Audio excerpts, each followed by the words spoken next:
하나님은 여러분들께 어떤 분이십니까? 김영훈 집사님, 하나님은 어떤 분이세요? 주세요한테.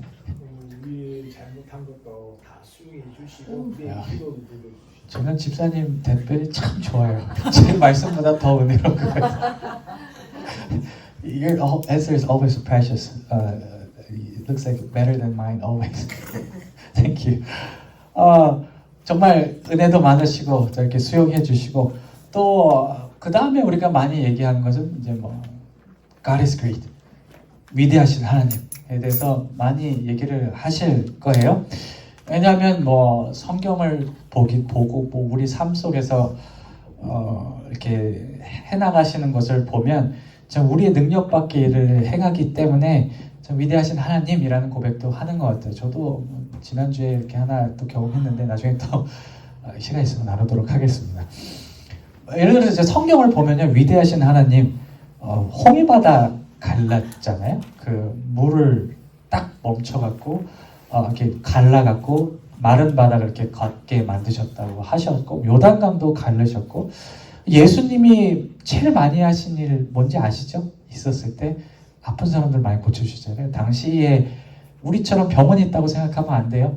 그냥 병 걸리면 죽는 그런 상황이었는데 불치병 그냥 다 고쳐주셨다고 생각하는 걸 보면 하나님의 능력을 생각할 때 참 위대하다라고, 예수님의 능력을 생각할 때 위대하다라는 그런 얘기를 하는 것 같습니다. 오늘 본문 고백이 이제 다윗이 한 고백인데, 이 고백도 이 하나님의 위대하신 측면에 대해서 한 가지 제시하셔요. 여기서 얘기하는 건 우리가 지금까지 얘기한 거랑 조금 달라요. 뭘 얘기하냐면 하나님이 갖고 있는 생각의 개수가 내가 생각하는 것을 월등히 뛰어넘어간다 라는 것을 이렇게 고백하고 있어요. 나는 한 가지를 봤는데 하나님은 100가지를 보고 계시다 라는 그런 고백으로 볼 수가 있습니다. 사실 위대하신 하나님의 이 다윗이 고백한 측면은 언뜻 봐서는 알기가 힘든 고백이에요. 처음 말씀드린 뭐 홍해바다, 뭐 요단강 불치병 걷는 거, 이런 거 불치병 고치는 거, 이런 거는 한번에 딱 드러나잖아요. 오, 대단해, 이렇게 멋있다 이렇게 드러나는데, 요 고백은 시간을 두고 천천히 드러나야지만, 그거를 봐야지만 알기 때문에 이것은 조금 시간도 오래 걸리고 좀 다른 측면의 위대함입니다. 제가 지난주에 그 이스라엘에서 이스라엘이 광야에서 40년을 보냈잖아요. 그렇죠, 최은희 지사님? 40년을 거기에서 보냈는데 그 곰곰이 이렇게 생각해 보다가 이 본문 오늘 말씀하기 연결이 되더라고요. 하나님의 계획이 한 가지가 아니었구나 라는 것을 이렇게 깨닫게 되었어요. 특별히 이 이스라엘 백성이 40년 동안 데설트죠, 사막에서 방황하게 하신 그 결정이 1차원적인 결정이 아니라 개인과 공동체, 그리고 현재와 미래를 가로지르는 다차원적인 결정이다라는 사실을 제가 알게 됐어요. 여기에 대해서 잠시 말씀을 나눠보고자 합니다. 이 방금 이제 얘기 드렸죠. 이스라엘이 이집트에서 잘 살고 있다가 이제 약속의 땅인 가나안 땅에 들어가기까지 이제 나와서 이동을 해요. 40년 동안 이동을 하는데, 근데 사실 이 지도를 이렇게 보더라도 솔직히 40년이면 지구도 한 바퀴 돌지 않을까요? 걸어서? 그쵸? 그 거리가 아니에요. 실제로 이렇게 계산을 해보면 최근 계산법에 따르면 뭐 적어도 걸어서 30일 안쪽에는 갈 수 있는 거리인데 어떤 계기로 인해서 40년이나 걸렸어요. 왜 그런지 혹시 기억나시나요? 남현식 집사님? 네. 왜 40년이나 방황했죠? 우리 이제 설교를 성경 공부랑 같이 섞어서 무슨 숫자가 나와요? 말을 안 들었잖아요. 이스라엘 백성이 말을 안 듣고, 특별히 들어가더라고, 이 가나안 땅에 들어가라 이렇게 했는데 못 들어가겠다고. 이제 그 땅에 이제 있는 사람들을 보니까 무서워서 이제 우리는 메뚜기와 같고 그 사람들 이제 안악자손이고 뭐 자이언트 같고, 그래서 못 들어가겠다고 하고 이집트로 돌아갈래요 이렇게 했을 때 하나님께서 엄청 분노하셨고, 이집트에서 나왔던 사람들 중에서 20상 이상의 모든 남성들, 성인 남성들을 생이 마감할 때까지 40년 동안 광야에서 묶어두셨어요. 그러니까 성인들 다 죽을 때까지, 이집트 경원 사람들 다 죽을 때까지 방황하게 만드셨어요. 이 이스라엘 사람들의 불순종에 대한 하나님의 결정의 1차적인 의미는 벌이죠. 말 안 들어서 맨날 맞을 거예요. 말 안 들어서 이렇게 떼찌떼찌 한 건데, 사실 저는 이 성경 구절을 읽을 때마다 조금 이게 가혹하지는 않나라는 그런 생각이 들었어요. 왜 하나님에 대해서 이런 말씀 있잖아요. 하나님은 방금 전에 집사님이 얘기한 거랑 연결될 거예요. 사랑이 많으시고 노하기를 더디하시는 분이라고 이렇게 말씀하셨는데, 말 한 번 안 드렸다고 40년 동안 사막에서 유랑 생활하는 게 이 모습하고 이렇게 충돌이 일으킨다라는 그런 생각이 들더라고요. 어떻게 보면 무서워서 못 가겠다는 것은 자연스러운 경험이죠. 우리도 처음 뭔 일을 하려고 할 때 무섭잖아요. 무서워서 이렇게 뒤로 빼기도 하고 미루기도 하고 그러는데, 그걸 가지고 다 죽어 이렇게 얘기하신 걸 보고 조금 어렵지 않나, 어려운 이런 말씀이지 않나라는 생각을 했어요. 제가 지난주에 이스라엘 광야에 대해 이 징벌의 내용에 대해서 잠깐 묵상하는 중에 새로운 사실을 한 가지 깨달았어요. 무슨 깨달았냐면, 하나님께서 이스라엘을 40년 동안 벌 주신 것이 아니라 이스라엘이 준비되도록 40년 동안 기다리셨다라는 그런 생각이 들더라고요. 이런 생각이 왜 드냐면, 이 광야에서 40년 동안 하나님이 떠나지 않으셨어요. 여러분, 타임아웃 애들 이렇게 쓰지 않아요? 타임아웃 이렇게 쓰는 게 뭐예요? 타임아웃 하면 냅두고 혼자만의 시간 가지려고 벌 주는 거잖아요.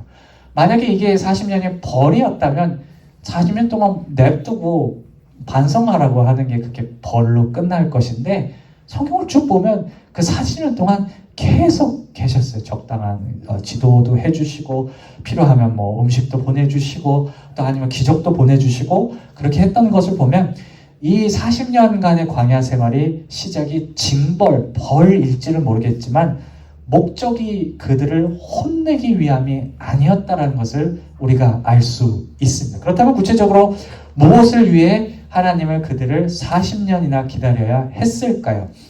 민수기 14장 29절에서 30절에 제가 다음 절에 해볼까요?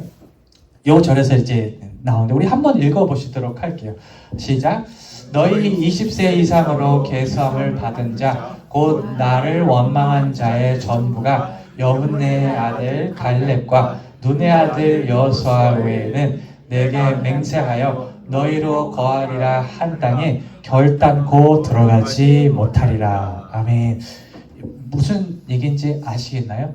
이집트 경험했던 성인들, 그러니까 이 사람들, 이스라엘 사람들한테 말해서 영향을 미칠 수 있는 사람들이 싹 없어질 때까지가 40년이라는 얘기입니다. 무슨 얘기냐면 40년이 지났을 때 더 이상 이집트의 생활에 대해서 왈가왈가 안 할 사람들이 남을 그 시기가 40년이라는 사실. 실제로 불평의 그 핵심도 그거였어요. 나 이집트로 돌아갈래.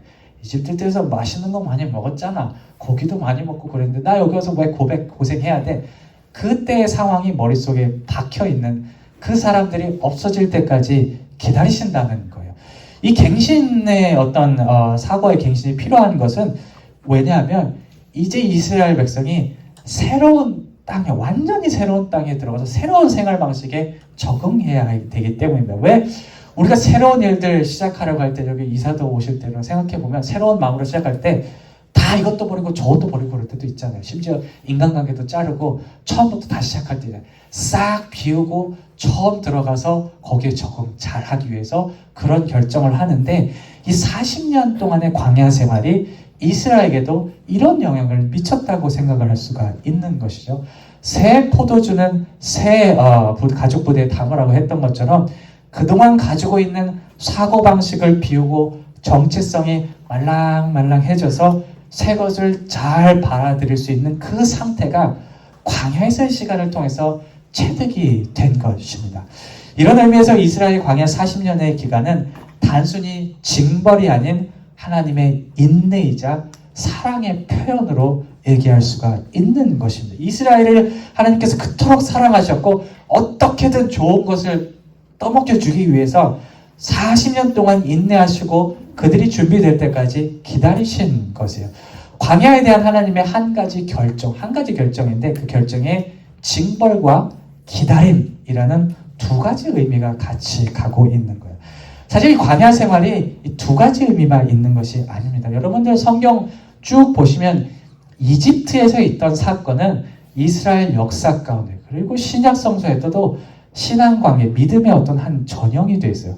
계속 그 얘기를 하거든요. 이집트 때 그때 광야에 있었던 걸 생각해. 하나님과의 건강한 관계를 맺으려면 이걸 생각하고 이렇게 해야 돼요. 심지어 지금도 그 광야 사건을 보고 우리 또한 믿음에 대해서 생각하지 않습니까? 그러니까 하나님께서 이 결정을 내렸을 때 어떤 시간과 공간을 초월하는 어떤 그런 목적 또한 그 결정에 하신 거예요. 그러니까 한 가지 결정에 적어도 세 가지가 지금 같이 어우러져 가는 결정을 하나님께서 내리신 것입니다.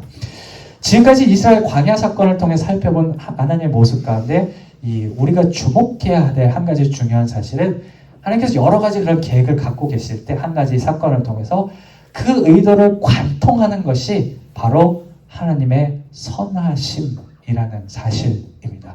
징벌을 통해서 맴매 떼찌하는 것을 통해서 은혜를 받을 수 있도록 합당한 쓸만한 사람들이 되게 하셨고 40년이라는 기다림을 통해서 은혜 받을 수 있는 가나안 땅에 들어갈 수 있는 사람이 되게 하셨으며 이 모든 사건을 보고 있는 우리 또한 은혜의 길을 갈 수 있도록 열어놓으신 그런 기회를 제공하신 하나님의 선하심이 그 한 가지 계획에 쭉 계속 관통하고 있는 거죠. 하나님의 모든 생각들이 우리에게 좋은 것들을 베푸시려는 선한 방향으로 이렇게 가고 있는 것입니다.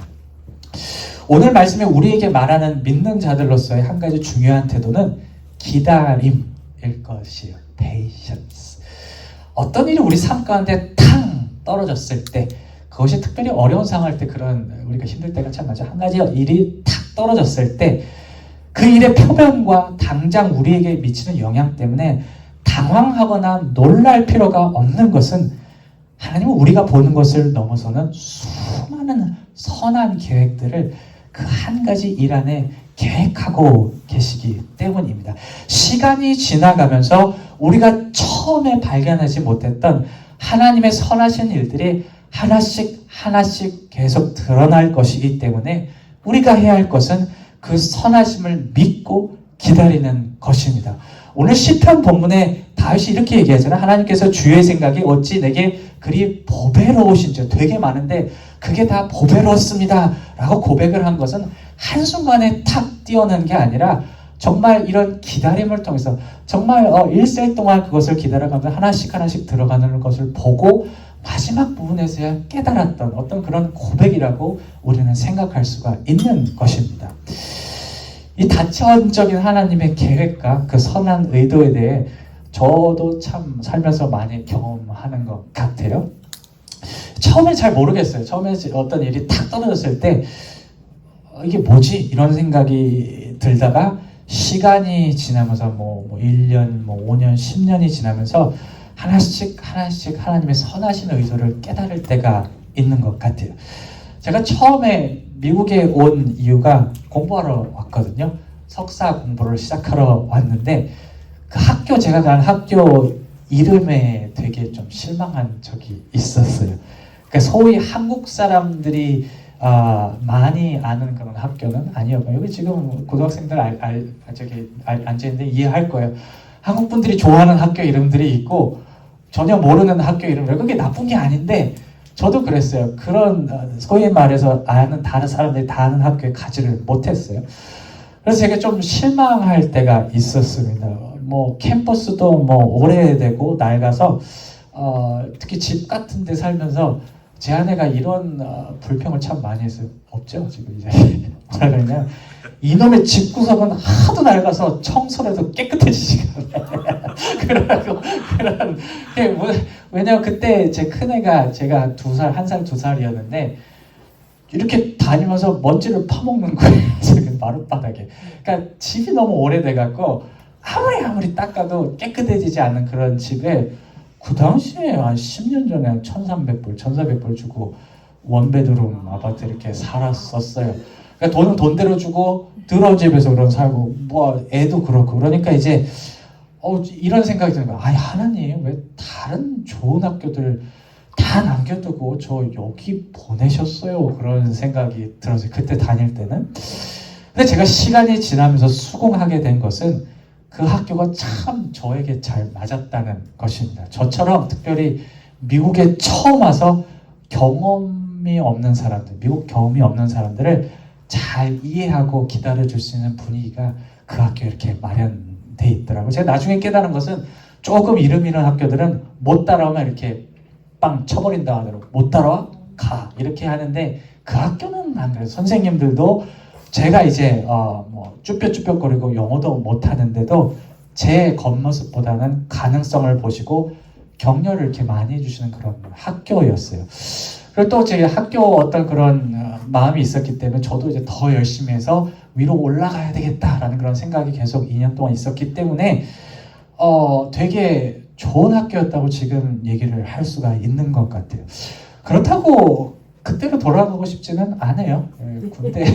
군대가 뭐 이렇게 재밌어도 돌아가고 싶지 않다고 하는 것처럼 저도 딱히 돌아가고 싶지는 않은데 근데 지금 그때를 생각하며 그래도 그럼에도 불구하고 이 하나님께서 모든 것을 선하게 이끌어 가셨구나. 내가 힘들고 마음에 들지는 않았지만 처음에는 그것을 몰랐지만 시간이 지나면서 하나님께서 선한 일들을 계획하셨다라는 생각을 10년이 지난 이 시점에서는 정말 자랑스럽게 제가 고백할 수 있는 것 같아요.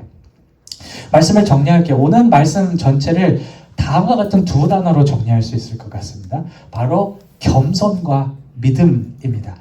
하나님께서 우리에게 어떤 일을 경험하게 하셨을 때 비록 그것이 우리 마음속에 꼭 들지는 않더라도 우리가 알지 못하는 수많은 생각들과 계획들이 하나님께서 바로 하고 계신 그 한 가지 가운데 의도하고 계시다는 사실을 인식하고 받아들이는 어떤 겸손의 자세, 하나님 것을 위에 두는 어떤 겸손의 자세가 우리에게 필요하다는 사실입니다. 나아가서 우리에게 필요한 것은 우리에게 주어진 상황을 선하시게 이끌어 가실 거야 라는 것을 믿는 믿음일 것이에요.